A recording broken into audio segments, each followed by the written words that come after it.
வனத்தினில பெடக்குயில் கூவையில உன்னுடைய வேதனைய நான் அறிஞ்சேன்.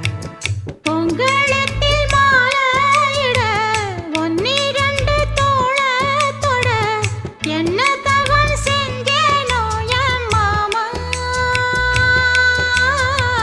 வண்ணக்கிளி கையத்தொட சின்ன சின்ன கோலமிட உள்ளம் மட்டும் வழியே நானே, உள்ளம் மட்டும் வழியே நானே.